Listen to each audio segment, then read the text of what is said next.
How we doing? Great. Friday for us. I know it's Saturday, but it's Friday. Our schedule this high. I know. Hey, one time. Huh? Does your son play? He played yesterday. They won. Yep, 4-1. Caught another touchdown. So, yeah, thank you for asking. You guys made a couple transactions yesterday.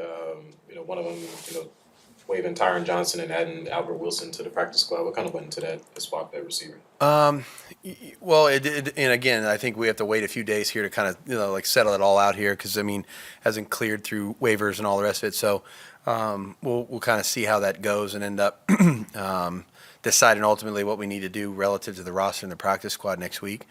But, with some of the injuries right now that we have and some of the guys that are potentially coming back here, we're have to have some flexibility here a little bit relative to Monday night.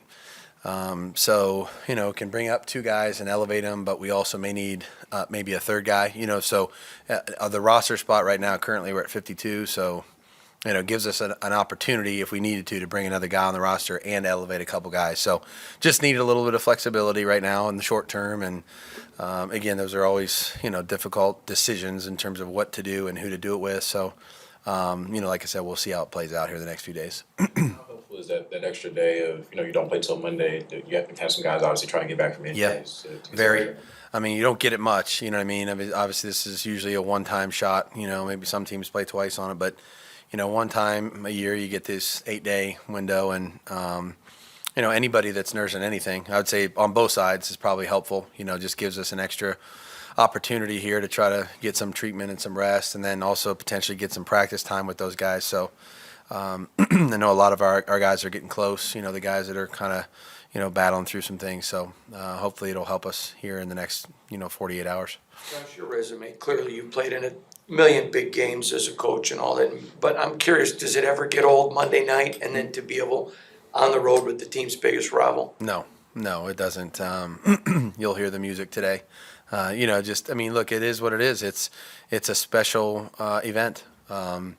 It's at the same time you say, well, it's another regular season game. It is, but I think when we were all young, you probably watched some Monday Night Football growing up. You heard the music, you got a little excited. When it was your team, your hometown team, or whatever it was playing, I'm sure that you were excited to watch that. So. You don't get this opportunity much, and to have it be a division opponent on the road and have it be the Chiefs in specific, I think that there's definitely gonna be some adrenaline, no question. You have to manage that a little bit, but I hope our guys are really excited. If what I see from them is any indication, I'm sure we will be. Excited to perform, excited to compete, and excited to play in this atmosphere. This one time.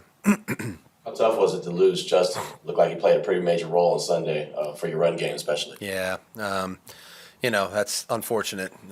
It's obviously a part of the game, but just to get him in here, a couple weeks ago when we did, and then really, he got acclimated last week and really got in there and helped us a little bit, as the jumbo tight end, and was going to be able to compete and help us, at tackle as well. So. Feel bad for him. Just unfortunate that those things obviously occur in football, and so I'm sure he'll aggressively pursue the rehab and do the right things here, and we'll look forward to getting it back. The Chiefs obviously have a strong defensive front seven. Even for a rookie, George Karlaftis has really played fundamentally sound. What do you see from him that jumps out on film for you? Yeah, we evaluated him in the draft too, and. Got great motor, great effort. He's not a guy that has just one pass rush move. Plays physical in the running game. He's an aggressive defensive player is what he is, and very versatile. And again, you're going to have to play the play to its completion against him. You can say that about a lot of their defensive linemen. They play with great effort. Coach Spagnuolo does a great job of getting those guys ready to go. So. He's really starting to come on, and we're aware of him, and we'll know where he's going to be, and we're going to have to do a good job of blocking him all night. You mentioned there's a lot of moving pieces, but Blake comes to the practice squad, then to the active roster. How much does his familiarity with Patrick's system kind of help that process? Yeah, it helps. There's really no shortcut. If you bring somebody in that doesn't have much exposure to what your terminology is, there's a process that has to take place, before you can really put them in there and give them a fair chance to go out there and execute. So the fact that Blake is familiar with the terminology is obviously a big, help in that process. And he's working really hard to, hopefully be ready if he's needed. And but, some people come from a background where they don't have any familiarity, and some people obviously have some. So it's definitely an assist to us in the process when we do. Josh, you're obviously laying a foundation for years, not just this one. And in the locker room this week, two different guys mentioned they're not approaching this week any different than last after a win and loss, that you've taught the process, learning that. Are you happy with how your guys are learning the culture you're trying to install? Yeah, I am. And again, I go back to this. Ultimately, it will be their culture, and so regardless of what I say or what our coaches may say or want us to do, at the end of the day, it's really what they're going to believe in. And the only thing we've said is we think it's the right approach to each week have the same urgency, same attention to detail, same work ethic, same attitude, and put the same amount into it, regardless of what happened the game before. And I just think, just in general terms, that's the way we would approach most things in our lives, is we had a good day, well, let's come back and have another good day, and not let our guard down and relax and then have a bad day and then try to, have a motivational speech the next morning to have a better practice the day after. So we're just trying to keep it here and stay as consistent as we can. I think they've really done a good job with their approach and the work that they're putting in. And again, last week, a lot of urgency. Well, it really wasn't much different than the week before.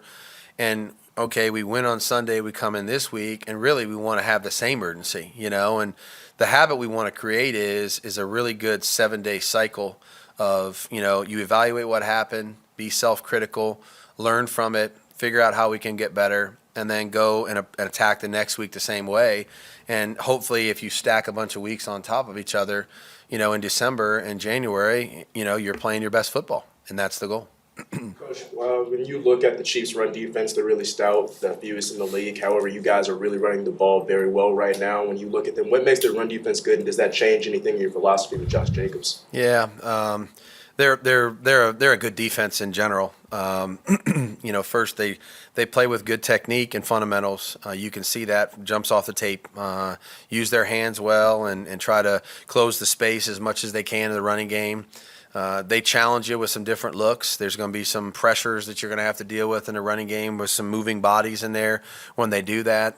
And at the same time, I think one of the things that they've done an incredible job of is they get off to a good start and then they don't have to play as many runs because the game flips a little bit on them. And so complementary football is obviously going to be a big part of this game, and you look at a couple games this year that they've played in and they've been up 2 or 3 touchdowns in the first half. And so offensively, it's difficult to maintain your balance as long as you'd like to.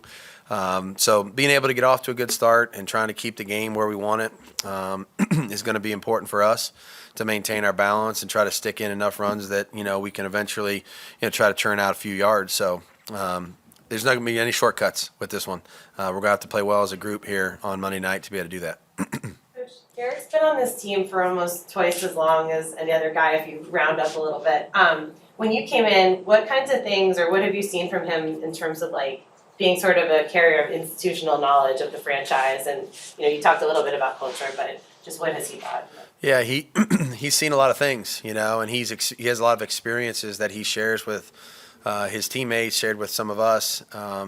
He's played, these division games, for almost a decade now. And, I think that's all helpful, I really do. And when you're learning about the culture that was here and the history and the tradition of this organization, you can talk to Mr. Davis, but then when you look at other people, whether it's Derek or Marcel Reese or there's some other people that have been able to help some of us, just really learn about some of the things that are important here.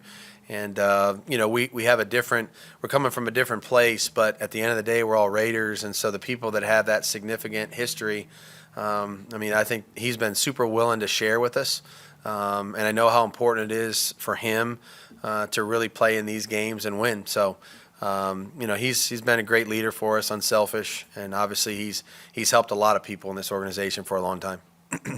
If Max plans to travel with you guys, or is it gonna be like a Josh Jacobs? I'm really hoping so.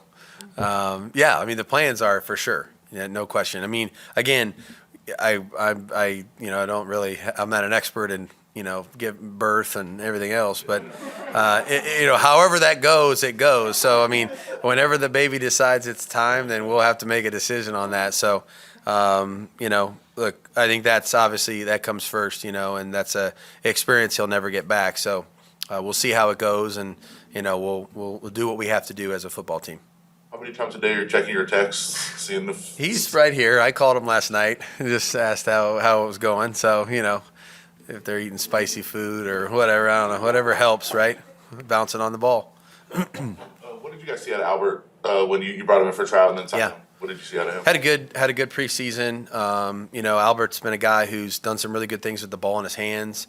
He's a tough runner, smart guy. Obviously, he's been productive throughout his career in different phases. Played for some different teams and some different systems. So, he's just a guy that feel like gives us an opportunity to, at least if we needed somebody when we dropped Tyron, have an opportunity to have a guy here that if we needed him in a pinch, we could do it. So. And looking forward to working with him. Really am. Really good person. Excited to be here. Brings a lot of energy and juice. So, have an opportunity here to see how that goes here going forward. Any more guys? Good? Good. When we head into Kansas City tomorrow? Huh?